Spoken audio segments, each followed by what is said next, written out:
A drifter and a woman in a marriage of convenience plot the murder of her husband. But will a nosy district attorney and their own personality conflicts keep them from getting away with it? This is the setup for Tay Garnett's 1946 noir film, The Postman Always Rings Twice. And that's the film we'll be digging into this week on Movie Bones.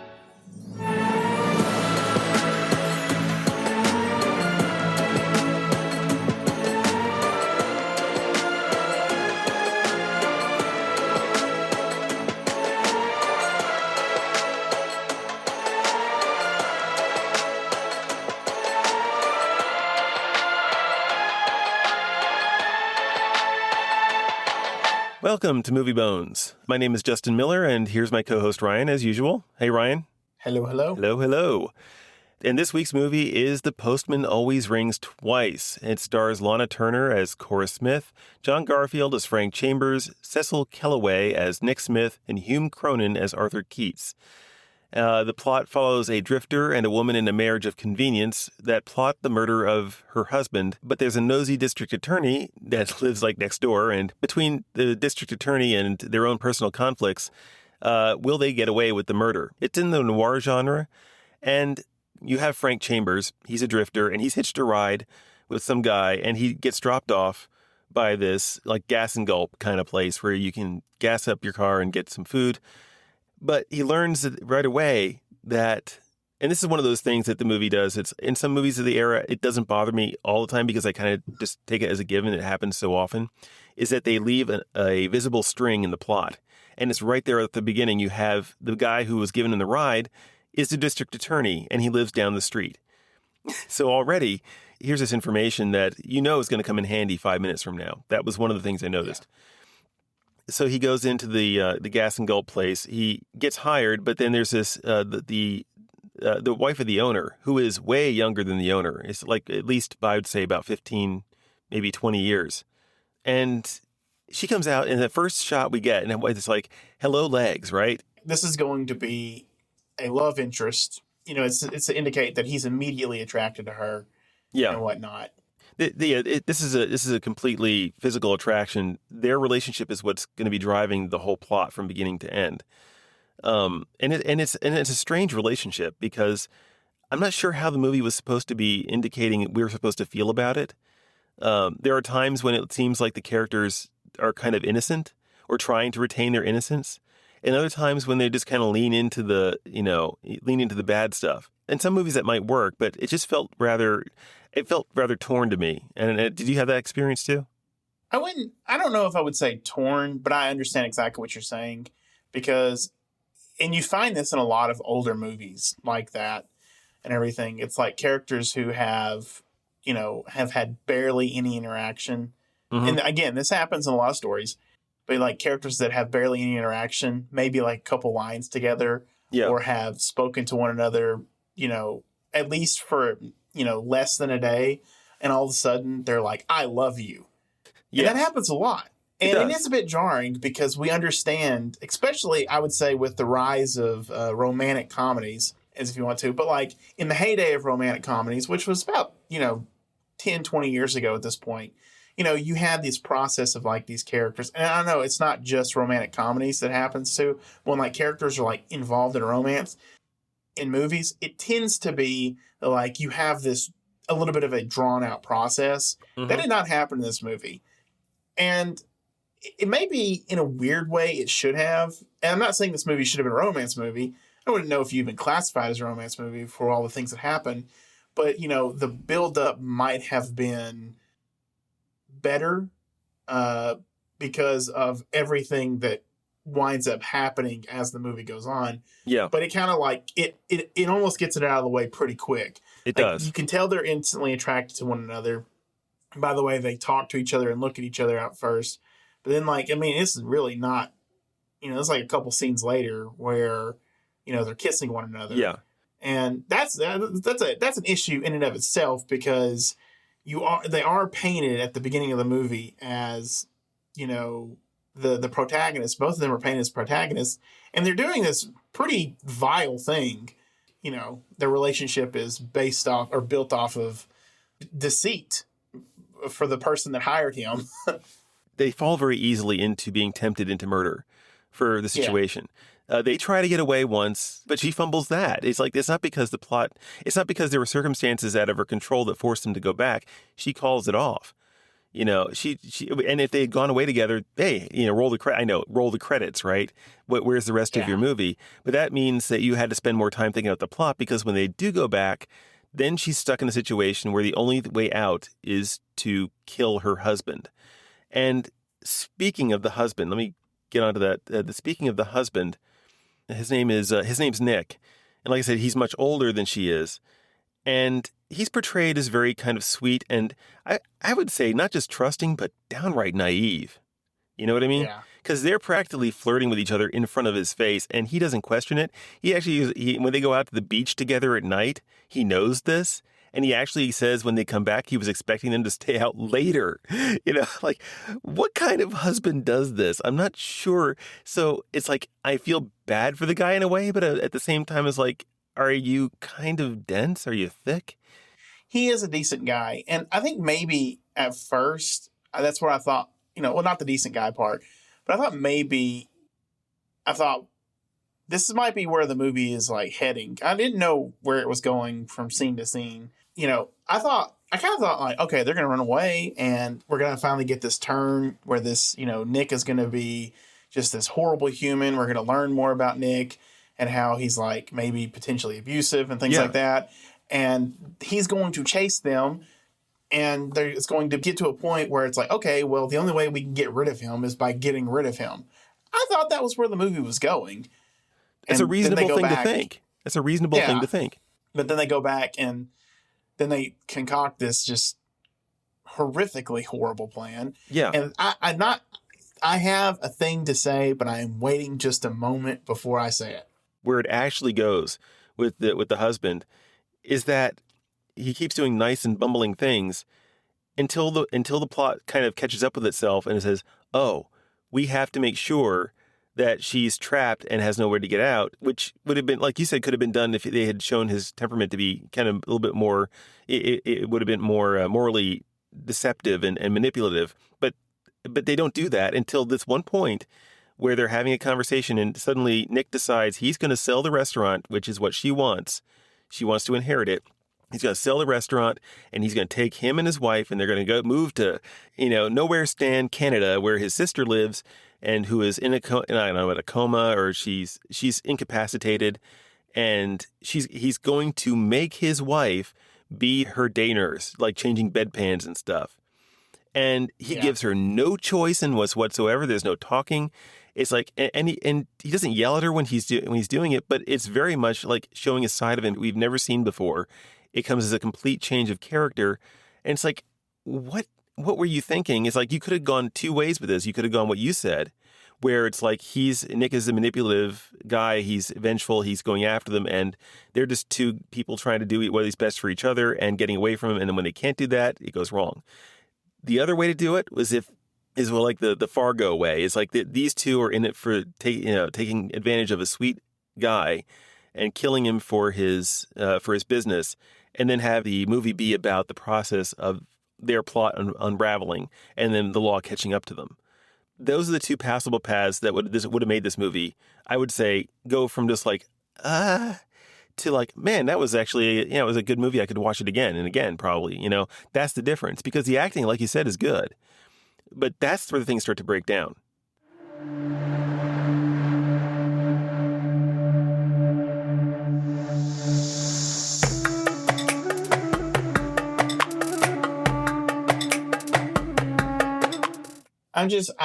I'm trying to think of exactly what I want to say without coming across as like, I don't hate this movie. Like that, I want to make that known, good audience. I do not hate this movie, but I also at the same time do hate this movie. And I have a reason for hating this movie. It's a reason why I don't like, if there is a genre of movies and stories that I don't like, this fits in that particular genre. Do you want to know what that genre is? Yeah, go ahead. I need to hear All this. Right, this is the rant that I've been like sitting on since I watched this movie. All right, I understand it had to happen this way for the most part for the story to go. I do not like it when the main characters of a movie are so incomprehensibly stupid that I'm actively rooting against them. And I was actively rooting against them the whole entire time, while also going, please stop talking, because you just keep digging yourself in bigger and bigger holes. And I know you could say, anybody that analyzes movies, that looks deeper into the meanings and the themes of movies and things like that, you could say, that's kind of the point. And I understand that's kind of the point. But they just were so dumb. And like every decision they made was just like, why are you the way that you are? I understand in movies like that I do like Fargo, where it's like there's an amount of ineptitude but the characters are, that it's not dumb from the character's point of view. It's impulsive, and there's a difference. Yeah.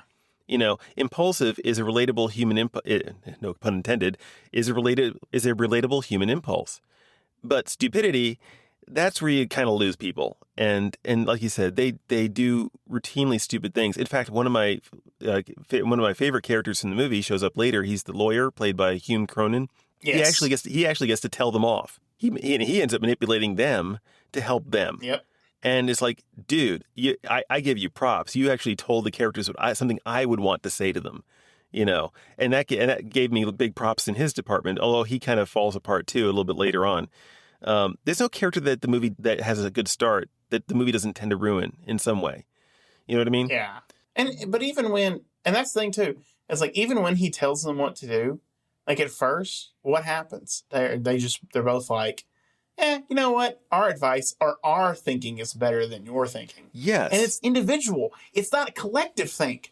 It is both of our main characters, Frank and Alice. It's Cora. No, Frank Cora, and Cora. my bad. Frank and Cora, both of them, on their own accord, at different times throughout the movie, are like, no. I'm the smartest person in the room. And you're like, you're not. You're not the smartest totally person not. in the room. In fact, when it comes to smart people, you're really down at the very bottom of the list. You're the bottom feeders in the tank. You're the bottom feeders. You're the catfish. Just stop doing what you're doing and listen to somebody.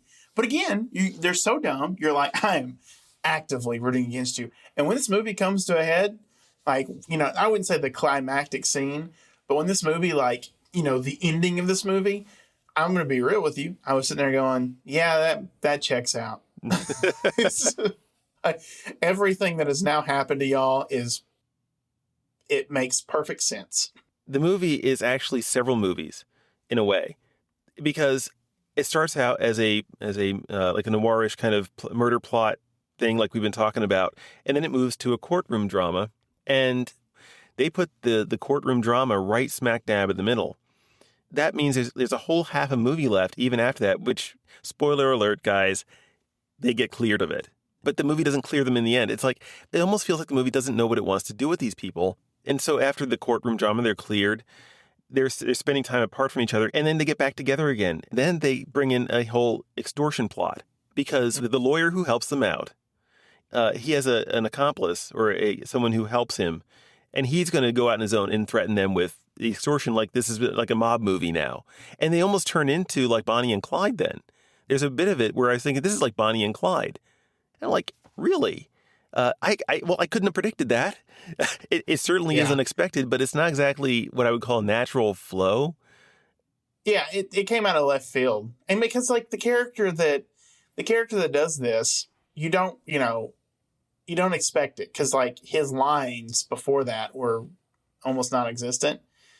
Like, he had like, he came in, he did what he was supposed to do, he left, and then all of a sudden he shows back up. And then like he brings in like a whole nother character who's, I don't even think was in the movie prior, just introduced in the movie and everything. And like they're working together, and you're like, yeah, again, I'm sitting there going, best part of me sitting there going during the movie itself going, yeah, this checks out. So, like, this makes perfect sense. And by perfect sense, I mean, you do get to a point where you're like, anything that happens in the movie, you're just going, yeah, of course, that of course happened. Yes. and everything. Now, yeah, I got to go back to a little point you made just a second ago. I would have loved, in fact, I was watching the movie, and when it got to the courtroom stuff, I thought, man, this is your movie. Like, this right here, this is your story. I would have had this story be about, really, I would have had it be about these two lawyers who were going to head, because they had so much chemistry. Yeah. On screen. I was like, man, these two guys like are playing off each other. But you had like these two lawyers, they're going up against each other. And like the whole story could have been told from the point of view, or not the point of view, but from the setting of the courtroom and interrogations and things like that. Like, have it already happened. And then like you're trying to figure out, make it a whodunit and why did they do it? That would have been like, I think that would have been the better movie. But it's like you get the whole thing from the stupid people's point of view. You could have played it like that Rashomon style. You could have had it where the mystery is in figuring out which one of these stories or whose perspective is the one that's actually true. Or is it like something that's going to result in a hung jury because no one can? You could play this all different kinds of ways. When you're dealing with this many genres and you're mixing, you're kind of just going from one to the next, and there's something in each one of them, you could kind of just make that a movie, but you can't do all of them. You can't do all of them. This is what made the movie so frustrating. It was very frustrating, but also it was frustrating in a particular way for me that is kind of like a train wreck.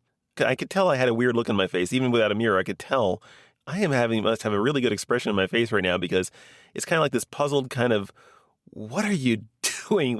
I don't know where you're going, but I can't turn away from it right now because this movie has to wrap up somehow. And every time I think I know where it's going, it does a left turn and takes me out into nowhere land. It's like, oh, we're doing this now. Okay. And then finally where it ends up is actually kind of boring. It's like I kind of figured something like this might happen, but you kind of took your time getting there and did about 5 extra things along the way. The whole thing with them swimming out to the ocean. I don't. This is again getting toward the end of the film, so we've already crossed spoiler territory. But they're cleared of the initial charges. They're out there. They finally seem to have reconciled themselves to each other. And I was thinking she was trying to kill herself by swimming out, even telling him, "Let's go swim out just as far as we almost can't come back." And I'm like, well, that's a strange request. Are you planning on pushing yourself past that? And she kind of was, but he saves her. And it's like, after that, she realizes that she's, that she does love him, I guess, kind of. And they're ready to make a life together. And, by the way, she's pregnant. Dun, dun, dun. That comes out a little bit. I forget where that comes out with. Yeah, but she's pregnant and they're going to have a kid. And then tragedy strikes, almost randomly, actually. And, of course, he's pinned with the murder. She dies and he's pinned with the murder. Like I said, I had the weirdest look on my face the whole time. I thought that when they went out there into the deep water, I was actually sitting there talking to my screen going, dude, she's going to kill you. And I thought she was. Yeah. And I thought she wanted to swim all the way out there to stab him or something, or maybe she had like a gun on her and she's going to shoot him or something. I don't know. I didn't know what was going to happen, but I thought one of those two is not coming back. And then she's so weak. And I thought, well, I guess they're coming back. And then then you've got the whole car scene, and then that happens. And again, I went and read like some themes on this movie, and I think one of the themes is not really so much the randomness of death, but how basically what you reap what you sow, and Universal is basically getting back what it was owed. Yeah, it got back what it was owed through her life, but since his actions ended the life of her and the unborn child, the universe was like, okay, well, now you've got to, there's got to be some kind of supplement for that. And so I get it. If that's what you're trying to show throughout the whole entire movie, but it's not what's being shown throughout the whole entire movie. It's almost like it's like an end lesson. Like, oh, and by the way, here's the lesson of all this. And it's like, well, that wasn't the lesson the whole entire time. No, the lesson wasn't. was really, or there was not really a lesson. It was just like, can we see these two people who are, who in terms of being criminals are just very bad at it? Can we see them, get away with it?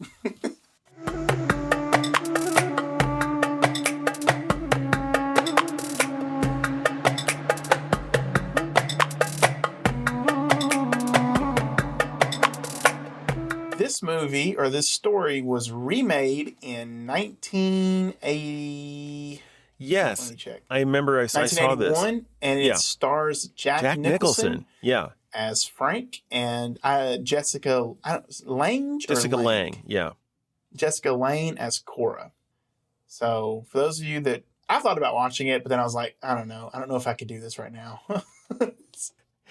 I don't know how much you'd have to change the movie so much to make it good. I don't know if a remake is going to fix Well, it. again, I mean, you're probably getting more. You know what I mean? Yeah. Oh, yeah, those more. You're- Yeah, I know what you mean. Yeah. But 99% of the problems I think we've been talking about, it wouldn't be solved by that anyway. So that's a pretty good recap on this story. So I think, man, trying to come down with a rating on this, I started out with Nuke the Fridge when I first saw this because of that kind of like that fascinating kind of where in the world is this going? But at the same time, I reflected on it and it's like, it's not, I don't know if it's actually going to cause me to want to rewatch any of this. And it probably won't. It isn't that kind of interesting. So as far as it goes, it's probably going to end up for me as bad dates, I think. I've been mulling this over a lot since we watched the film. And I think it's going to be bad dates. It's a one watch at the most because if you watch it once, probably if you're like me, you're going to find the man, this is really twisting and turning and, it's like, why? It's like just kind of crazy turns the movie makes is kind of entertaining in a what's going on here kind of a way. And where are they going with this? But if you're listening to our review, we kind of already told you. So I'm just going to say bad dates. How about you, man? Well, I'm trying to think. I've never read the book, so if you're a book reader, go read the book first. That probably is the better story.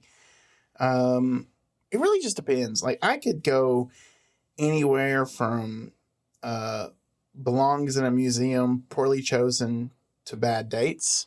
I wouldn't say don't look at it. Like I said, the acting is phenomenal, in my opinion. It did get good reviews. I mean, just because we're two individual people that don't like it, you might like it. But I would probably put it like, I'd give it a bad dates, essentially, Well, folks, that's our verdict on The Postman Always Rings Twice. Hope you enjoyed the show. As usual, we announce our films ahead of time so you guys can follow along if you want to. And, if you can watch it at the same time we are and join along in the adventure. And along those lines, next week's film is 20 Million Miles to Earth. And that looks very B-movie-ish, and I'm looking forward to this one, Ryan. I hope it lives down to everything I'm hoping it's going to be. Giant monster. Anyway, folks, that's it for us this week. Anything else you have to add, Ryan? Have fun watching movies, guys. Yeah, have fun watching movies. See you next week, guys. Bye-bye.